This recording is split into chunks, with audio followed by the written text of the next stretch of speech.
What if I told you there was this ancient, incredibly powerful spiritual secret that's accessible to every single one of us every moment of the day?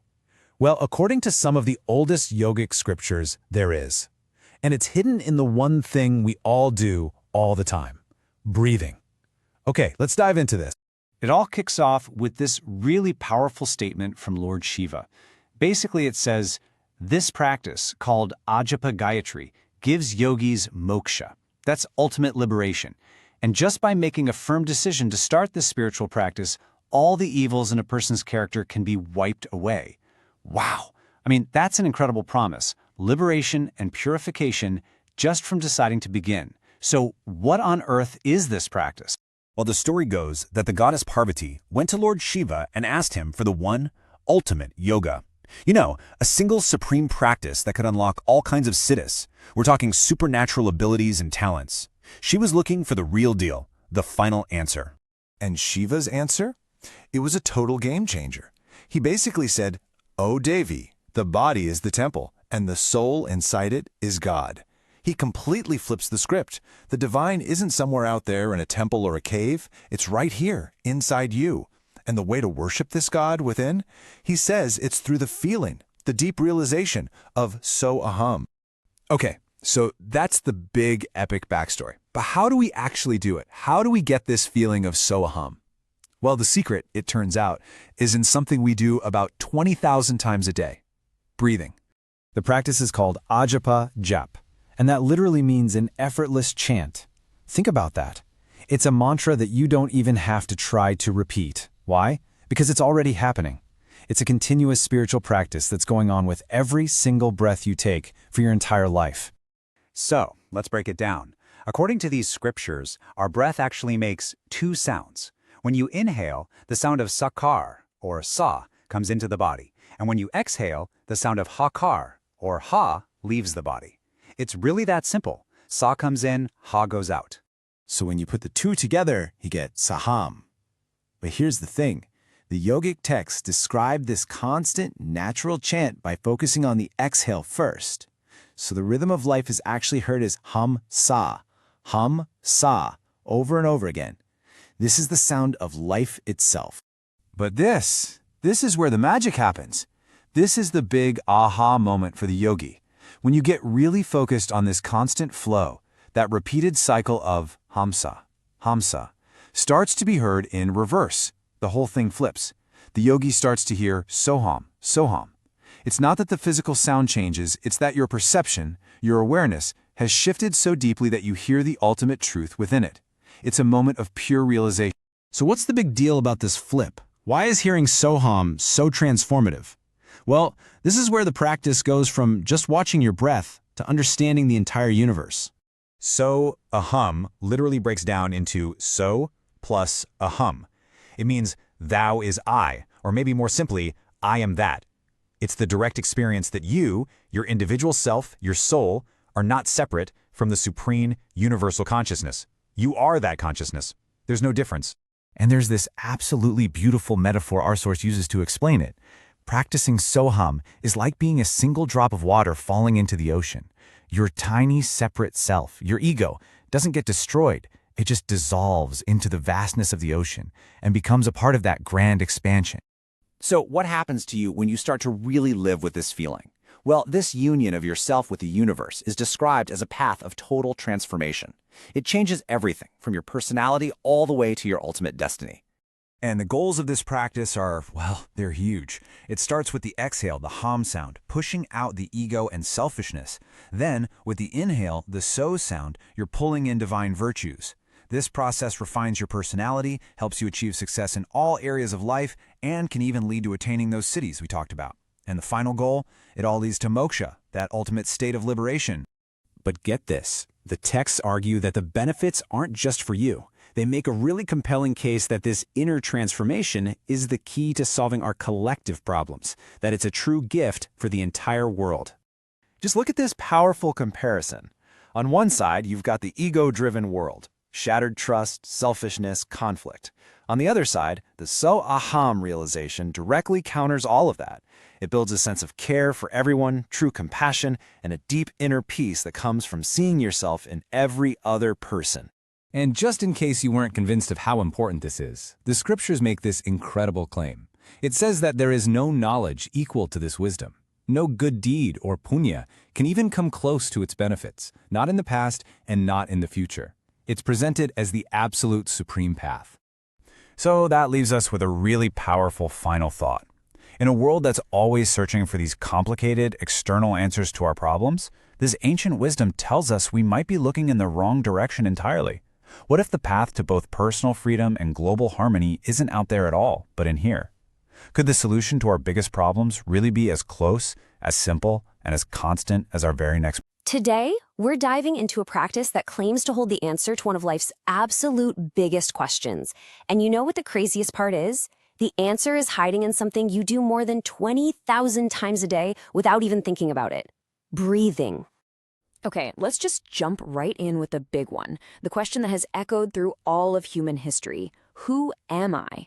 I mean, philosophers, saints, scientists, everyone has taken a crack at this one. But what if the answer isn't out there somewhere, in an ancient book or a faraway galaxy? What if it's right here, right now, woven into the simple, rhythmic pattern of your own breath? And this is where a practice called Soaham Sadhana enters the picture. The whole idea is that the key to understanding who you are is literally encoded in the air you breathe in and out every single moment. So what is it exactly? Well, Soaham Sadhana is a type of pranayama, which is the yogic art of focusing on your breath. But its goal is, well, it's way bigger than just chilling out. The whole point is to help you actually feel and experience the connection between your individual self, your soul, and the huge universal consciousness that connects everything. Now get this, because this is where it gets really fascinating. The name itself, Soham, breaks down into two sounds that are tied directly to your breathing. So is that subtle, natural sound of your inhalation. It represents that, the universe, the great life force, all the good stuff you're attracting. Then there's hum. That's the sound of your exhalation. This represents I, the individual ego, with all its hangups and limitations. This is what you're letting go of. So every single breath becomes this powerful little cycle of connection and release. I know, that sounds pretty cosmic, right? But the beauty of this whole thing is that the actual practice is wonderfully simple. So let's just break down exactly how you do it. Okay, so first things first, you just find a comfy, stable seat with a nice straight spine. This just helps the energy flow. Then as you breathe in, slowly and deeply, you focus on that subtle so sound, really feeling yourself drawing in that universal energy, that prana. And as you breathe out, you tune into the hum sound, and you consciously, intentionally let go of the ego, of selfishness, of any negativity you're holding on to. It's like a mental and spiritual reset with every single breath. And this is where it gets really deep, because this isn't just about breathing, is it? It's a profound philosophical act. Every breath becomes this silent conversation between your small, limited self and the absolutely infinite universe. And check out this metaphor, it's just beautiful. The practice is compared to an oil lamp. Think about it. The oil, which is like our ego, the ham, doesn't just disappear. It transforms. It literally turns its own existence into light, the universal so. The limited self becomes a source of illumination. What a powerful way to look at it. So what you're really doing with every breath is practicing this merger. You're meditating on the act of dissolving the boundaries of your little I and just experiencing yourself as part of the infinite that. You know, this practice is also called Hamsa Yoga. And there's a good reason for that. The Hamsa, which is the swan, is a really deep and meaningful symbol for all the qualities you're trying to cultivate here. It's not a random name, it's a guide. The swan is just the perfect symbol for this. I mean, its spotless white color, that's pretty obvious. It represents purity. But the really cool part is this ancient belief that the Hamsa has this mythical power to separate milk from a mixture of milk and water. And that symbolizes a super developed sense of discernment, the ability to tell the difference between what's eternal and true versus what's just, temporary and mundane. So by practicing this, you're basically training your own inner Hamsa. You're developing the wisdom to see what really matters in life and the strength to choose the right path, the noble path, even when things get tough. So what does all of this actually mean for you, living your life right here, right now? How does this ancient idea fit into our modern world? Here's the big takeaway. This is so much more than a relaxation technique or a breathing exercise. It's a powerful tool for self-discovery. It's an invitation to look past the constant chase for more stuff, for fleeting pleasures, and to ask a deeper question. What's my real purpose here? Who am I really underneath it all? And the most beautiful part of all this is that you don't need anything to start. No special gear, no expensive classes, nothing. The entire journey, the path to answering that huge question, who am I? It literally begins with the very next breath you take. And that really brings us to the heart of it. That sound, Soaham, it's not something you have to invent. It's already happening inside you, thousands of times a day. The only real challenge is to start listening. So I'll leave you with this. What will your next breath teach you? Hey everyone, so today we're going to go on a bit of a journey to uncover a pretty profound spiritual practice. And it's hidden in something we do literally every second of our lives, usually without giving it a second thought. I'm talking about our breath. And I mean, have you really listened? Not just noticed it, but actually heard it? Because what if I told you that inside that simple, constant rhythm, there's a secret? A kind of unheard music that, according to yogic tradition, is the key to something incredibly powerful. I mean, how beautiful is that way of thinking about it? This quote is basically saying that just like wind rushing through a flute creates music, the air moving through our own bodies, our nostrils, creates its own subtle sound. It's like we each have this personal internal melody playing all the time, whether we realize it or not. Right, so this idea of an internal music, it's not just a pretty metaphor, it's actually the foundation for what we're talking about today. In fact, yogic philosophy has gone so far as to identify the specific notes in this melody. Okay, so what are these sounds? Well, as you inhale, that subtle sound is said to be so. And as you exhale, it's hum. Go ahead, you can try it right now, super quietly. Feel that so as you breathe in and the hum as you breathe out. According to the source, this isn't something you have to invent or force. It's a natural mantra your body is already repeating all day, every day. Okay, so we've got this natural mantra happening 24/7. So what? What do we do with that? Well, this brings us to the practice itself, which is a really high-level form of breath work called Soaham Sadhana. Basically, Soaham Sadhana is all about taking those natural sounds, that Soham, and consciously using them as a tool for some pretty deep spiritual development and transformation. You're tuning into that inner music on purpose. Now, to really get a sense of why this practice is such a big deal, you gotta see the bigger picture. In the tradition of prana yoga, there are 64 different types of breathwork practices, or pranayamas. 10 of them are considered major, and 54 are minor. So where does Soaham Sadhana fit into all that? Get this, out of all 64 of them, this one, Soaham Sadhana, is considered paramount, the top of the heap, the most important of them all.